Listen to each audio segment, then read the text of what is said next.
Uber and Lyft drivers, they're getting ticketed in New York for using a new app that lets them keep 100% of the fare and set their own prices. So, is Empower the future of rideshare, or is it a fast track to get shutting down? But think about it like this. With Uber, you're basically a contractor working for their platform and they decide the price, and then they take their cut first. With Empower, you're more like an independent business owner paying for software, and you keep everything that the customer actually pays. On the rider side, Empower advertises that riders often pay less than they would with Uber and Lyft, and they get a few extra options, like choosing their favorite drivers and even requesting the same gender driver if that makes them feel more comfortable. So they're pitching it as cheaper for riders, more control, and more money for drivers. Who is behind Empower? And then what are they trying to do? Well, Empower was founded by a small team of tech and transportation entrepreneurs who looked at Uber and Lyft's model and said, drivers are getting squeezed and they don't control anything. Their background is in building software platforms, and they wanted to apply that to the rideshare in a way that treats drivers as customers, not as workers on somebody else's app. Now, the core idea from the founders is pretty simple. They don't want to run a traditional rideshare company. They say Empower does not provide transportation. Instead, they provide the technology so you can run your own transportation business. That's why you hear them use the words like decentralizing rideshare and putting transportation decisions back into the hands of the drivers and the riders. In their model, the driver is the client. The app, the support, the tools, that is what you're paying for with your subscription. And to show that they're serious, the team behind Empower points to the scale that they've reached so far. Tens of millions of rides completed and hundreds of millions of dollars in fares processed through their platform. In their minds, that proves their alternative model can work in the real world, not just on paper. Now let's talk about where Empower is actually operating, because that's where this gets real for the drivers. Empower has been especially active in the DC and Virginia area. That's where a lot of that early adoption and rider stories come from. Over time, they've been rolling out in more cities, and they've been talking about hitting big weekly ride numbers, which tells you there's real volume in some cities. Now, they're also expanding in more major metro areas. For example, they launched in places like Miami, which is a big signal that they're targeting large, busy cities, not just small test markets. Now, this doesn't mean they're in your city yet. A lot of drivers are still waiting and they're still watching. But the important thing is this is no longer some tiny beta. It's a multiple large markets and it's growing. But here's the part that everybody's probably wondering. Why are some cities going after the empowered drivers? Why are we hearing about sting operations and tickets in New York? Well, in a place like New York City, you've got a Taxi and Limousine Commission, the TLC, and they have very specific rules. For you to legally pick up rides there, not only do you and your car need to be licensed, but your company that's dispatching those rides has to be licensed too. They have to be registered as a base with the TLC. Alright, what is happening with Empower is this. The app is recruiting TLC licensed drivers, people who are already driving for Uber and Lyft. Those drivers and vehicles, they are licensed, but Empower itself is not registered as a TLC base. So from the city's point of view, any trip that's being dispatched through Empower is considered illegal, even if that driver has all their paperwork in order, because the platform doesn't have the right license. The city's argument is this: those trips don't show up in their system. They can't track them. That raises questions about safety, insurance, and oversight.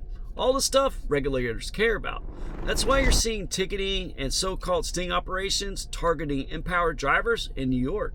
They're not only going after the company, they're stopping drivers on the street whose rides are being dispatched through an unregistered platform and writing them up. Now, Empower, on the other hand, they're saying, look, we're just a software company. Every driver and car in our app in New York is TLC licensed.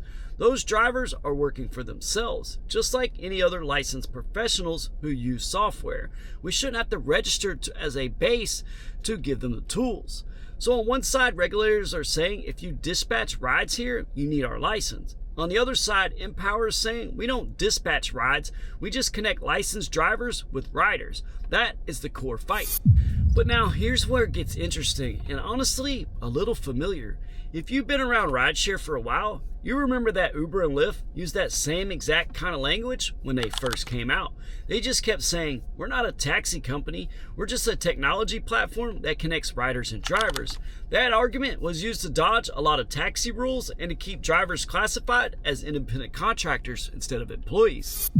But over time, regulators and courts started looking at what Uber and Lyft actually do, not just what they call themselves. They control the app. They control the pricing. They decide who can be on the platform. They handle the customer support, and they turn the surge on and off. At a certain part, it's hard to say, hey, we're just a tech company when you control almost every part of the transportation experience. Now, Empower is trying a similar angle with a twist. They're saying we're not providing transportation. We're just giving drivers software. And the drivers, they set their own rates. Drivers, they are our customers. We don't take a commission per ride, we charge a subscription. On paper, that makes them look a little bit more like a tool provider than a classic rideshare dispatcher. But the problem is this, from a regulator's point of view, the pattern still looks a lot like Uber and Lyft's early playbook. They're a company in the middle. They run a platform. They connect riders and drivers.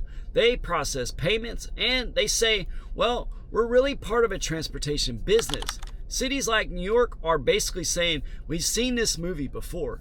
If you're the platform that makes the ride happen here, you need to play by our rules. So yes, Empower's model is different in some important ways, especially with drivers setting their own prices and paying a subscription instead of giving up on a percentage on every single trip. But regulators, they aren't just listening to the slogan. They're looking at how the whole operation works in practice. And that's why the fight looks so similar to the early battles that we saw with Uber and Lyft. Now let's talk about the part that matters most to everybody.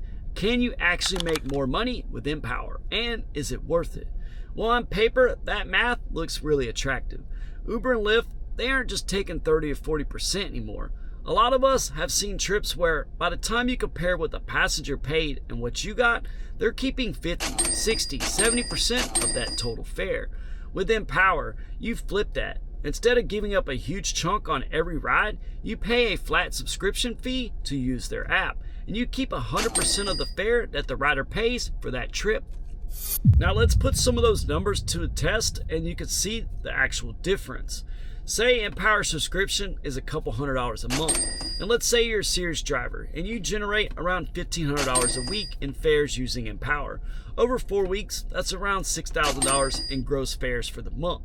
On Empower, if you keep 100% of that, that's $6,000. Well, you only paid $200 for the subscription. Now you're walking away with $5,800 before your normal expenses like gas and maintenance. Now compare that to Uber and Lyft. If the passenger side of those same rides add up to like $6,000 and the platforms effectively keep, let's say, 60% once you look at all the hidden cuts and fees, that means you only see around $2,400 of that on your side.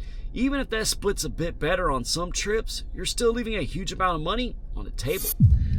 With that kind of volume, a flat $200-ish subscription versus losing thousands in commissions is a massive difference. That's the upside to Empower. If you're in the right market and you're busy, the math can heavily favor the driver. But there are 3 big catches you got to think about before you get excited about those numbers. And that first catch is demand.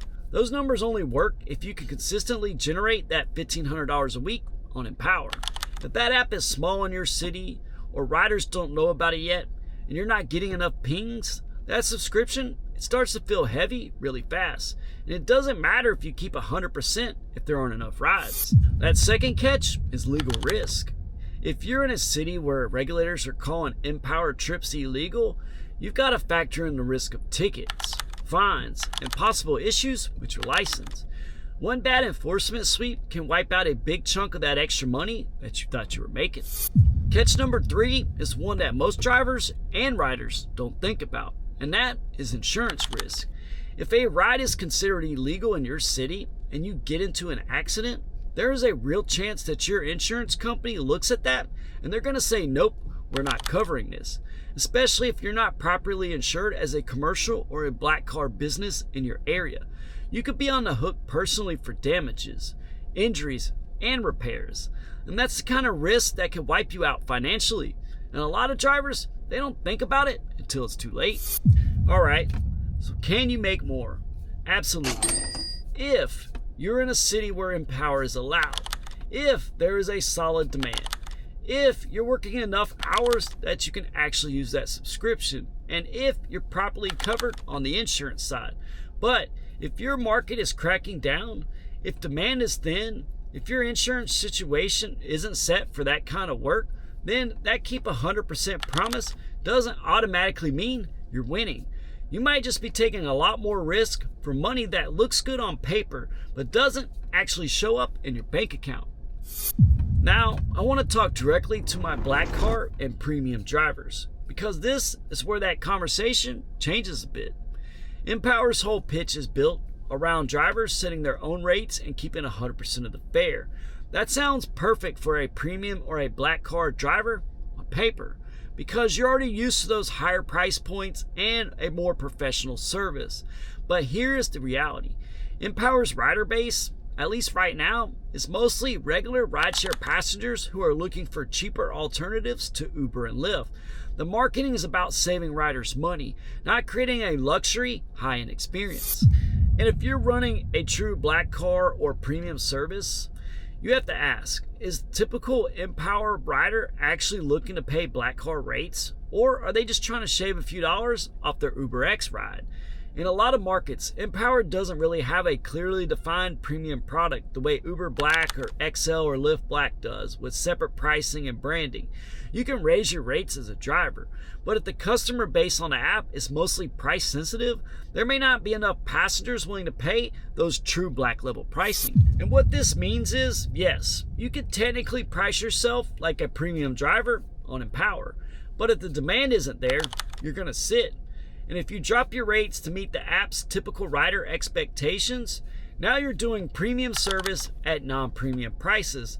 That's not what you bought your black car for. Now, my honest take on this, if you're primarily running a black car service or premium business, private clients, corporate accounts, airport runs, Empower is probably more of a side tool than a core platform. It's not really built around showcasing luxury. It's built around giving everyday drivers more control and giving everyday riders cheaper options. But on the other hand, if you're in that middle lane, maybe you have a nicer car. Sometimes you do Lyft Black, you do Uber Comfort, but you also do regular rides and you're flexible on pricing, well, then Empower might be something to experiment with. You could test slightly higher rates than UberX. See if there's a segment of riders willing to pay a little bit more for a nicer vehicle and better service. But if you're fully invested in that premium game with real black car pricing and expectations, I would not count on Empower to replace your existing client base for those higher tier apps. Now let me give you some practical advice if you're thinking about trying Empower. The first thing, check your local rules. Go to your city and your state's transportation or taxi for hire website. Look up any statements about Empower or similar platforms. If they put out a warning about it being illegal, well, take that seriously. Number 2, if Empower is allowed in your area, or at least it's not being targeted yet, don't quit Uber and Lyft on day 1. Start by using Empower part-time, while keeping those traditional apps as your base. See how many rides you actually get. See what kind of riders you attract and how the subscription feels over a full month. And number 3, like I always say, know your numbers like a business owner. Your subscription fee, your expected weekly fares, your gas, maintenance, and even the risk of enforcement. All that needs to be factored in. Don't just get excited about 100% of the fare and forget everything else. For some drivers, especially full-timers in a friendlier market, Empower might be a great move. For others, especially in cities that are cracking down, it might be a side experiment at best. And for my black and premium drivers, treat Empower as an optional add-on, not as the foundation. And to sum it all up, Empower is trying to fix one of the biggest frustrations that we all have with Uber and Lyft, those massive commissions and the lack of control over our rates. It gives drivers more control, and in the right situation, more money. But in some cities, especially places like New York, regulators are saying nope That's illegal, and they're backing that up with tickets and enforcement. If you're in a city where Empower is live, I want to hear from you. Drop a comment. Tell me what your subscription costs, how many trips you're doing per week, and what your actual take home looks like compared to Uber and Lyft. And if you're a black car premium driver, let me know if you tried Empower and whether the riders are willing to pay your rates. If you found this breakdown helpful, hit that like, subscribe to the channel, and I'll see you guys next time. Gotta go.